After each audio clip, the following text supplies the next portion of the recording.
السلام علیکم دوستو، آج ہم قرآن کی ایک عظیم نشانی اصحاب الفیل کی کہانی پر بات کروں گے۔ دوستو، یہ کہانی اللہ کے رسول صلی اللہ علیہ وسلم کی دنیا میں تشریف لانے سے 50 یا 55 دن پہلے پیش آیا۔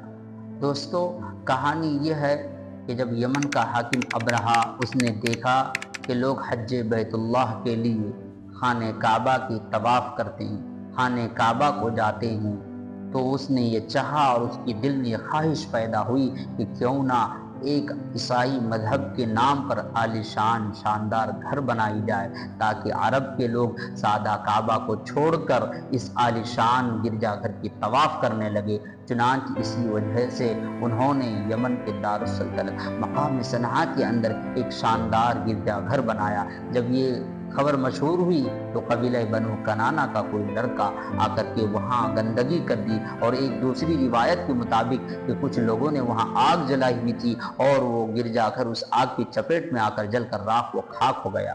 چنانچہ یہ دیکھ کر ابرہہ کو بہت غصہ آیا اور انہوں نے یہ قسم کھا لی کہ میں خانہ کعبہ کو منہدم کر کے ہی دم لوں گا۔ چنانچہ انہوں نے ہاتھیوں کی ایک بڑی فوج تیار کی اور مکہ پر فوج کشی کرنے کا ارادہ کیا۔ اسی ارادے سے انہوں نے اس بڑی فوج کو لے کر کے مکہ کی طرف رواں دواں ہو گیا۔ چنانچہ جو بھی عرب کا قبیلہ اس سے ملتا، اس سے مقابلہ کرتا تو اس کو تحت تیگ کر دیتا، اسے ختم کر دیتا۔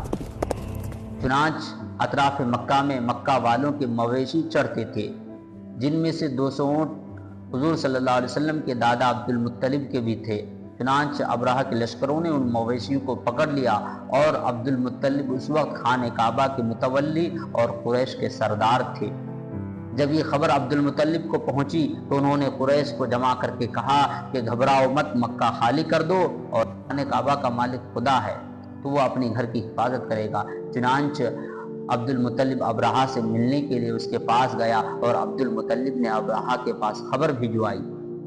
جیسے ہی عبد المطلب ابرہہ کے پاس گیا تو ابرہہ نے عبد المطلب کا شاندار استقبال کیا، بہت نہایت احترام اور اکرام کے ساتھ اس سے بات کی، کیونکہ اللہ تبارک و تعالی نے عبد المطلب کو جو رعب، جو دبدبہ، جو حسن و جمال دیا تھا وہ بے مثال، اور ابرہہ اس سے مرعوب ہو گیا۔ چنانچہ دونوں کے درمیان گفتگو ہوئی، اور اسی گفتگو کے دوران عبد المطلب نے اپنے اونٹوں کی رہائی کا مطالبہ کیا۔ چنانچہ یہ دیکھ کر، یہ سن کر ابرہہ بہت تعجب ہوا، اور تعجب ہو کر کہا کہ عبد المطلب کیا بات ہے کہ تو نے اپنے اونٹوں کی رہائی کا تو مطالبہ کیا، اور خانہ کعبہ جو کہ تیرے باپ دادا کا دین اور مذہب ہے اس کے بارے میں کچھ نہیں کہا۔ عبد المطلب نے ایک شاندار جواب دیا، اس نے کہا کہ ابرہہ سن، اونٹوں کا مالک میں ہوں، اور میں اپنے اونٹوں کا سوال تم سے کرتا ہوں، اور خانہ کعبہ کا مالک خدا ہے، اور خدا اپنی گھر کی حفاظت کرے گا۔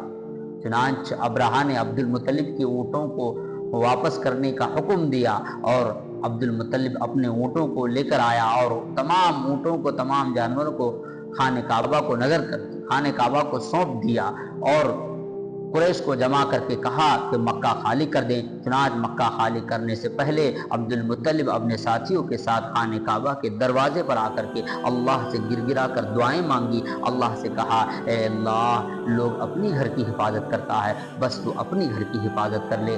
چنانچہ عبد المطلب دعا سے فارغ ہو کر اپنے ساتھیوں کے ساتھ پہاڑ پر چڑھ گئے، اور پھر اللہ کا معجزہ ایسا ہوا کہ اللہ تبارک و تعالی نے پرندوں کے ذریعے سے، اور پرندوں کا جھنڈ، پرندوں کا غول خانہ کعبہ کے اوپر منڈرانے لگا۔ پرندے کے چونچ پر چھوٹی چھوٹی کنکریاں تھیں، اور وہ کنکریاں گولی کا کام کرتی تھی کہ جس پر گرتی تھی، سر پر گرتی تھی، نیچے سے نکل جاتی تھی۔ چنانچہ اس طرح ابرہہ کا پورا لشکر تباہ و برباد ہو گیا، ختم ہو گیا۔ اس کے بعد ابرہہ کے بدن سے چیچک کے دانے نمودار ہو گئے، اس کا بدن سڑ گلنے لگ گیا، اس کے بدن کے اعضاء بدن سے الگ ہو کر کٹ کٹ کر گرنے لگ گیا، اور پھر اس کے عطریاں باہر آ گئی، وہ سر گل کر وہیں مر گیا۔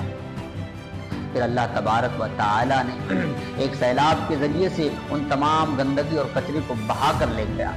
میرے دوستو کہ اللہ تبارک و تعالیٰ نے اپنی گھر کی کیسی حفاظت کی، اصحاب فیل کی کہانی سے ہمیں یہ معلوم ہوتا ہے، ہمیں یہ سبق لینی چاہیے کہ اللہ تعالیٰ کے طاقت کے سامنے، قدرت کے طاقت کے سامنے دنیا کی کوئی طاقت نہیں رک سکتی، نہیں ٹک سکتی، اور اللہ کی طاقت کے سامنے کسی طاقت کا کوئی مقابلہ نہیں۔ اللہ تبارک و تعالیٰ نے ان ظالموں کو سبق سکھانے کے لیے چھوٹے چھوٹے پرندوں کے ذریعے سے اس کو ختم کر دیا، چھوٹے چھوٹے پرندوں سے اس کو نیست و نابود کر دیا۔ چاہے دنیا کی کوئی بھی طاقت ہو، اللہ کی طاقت کے سامنے نہیں رک سکتی۔ تو اس طرح ہمیں پتہ چلتا ہے کہ اللہ کو چیلنج کرنے والے، اللہ کی طاقت کو چیلنج کرنے والے، قدرت کو چیلنج کرنے والے کہیں بھی نہیں ٹک۔ ہم سب کو ظلم کے خلاف کھڑے ہونے کی توفیق عطا فرمائے۔ دوستو، ویڈیو کو زیادہ سے زیادہ شیئر کریں۔ ألم تر كيف فعل ربك بأصحاب الفيل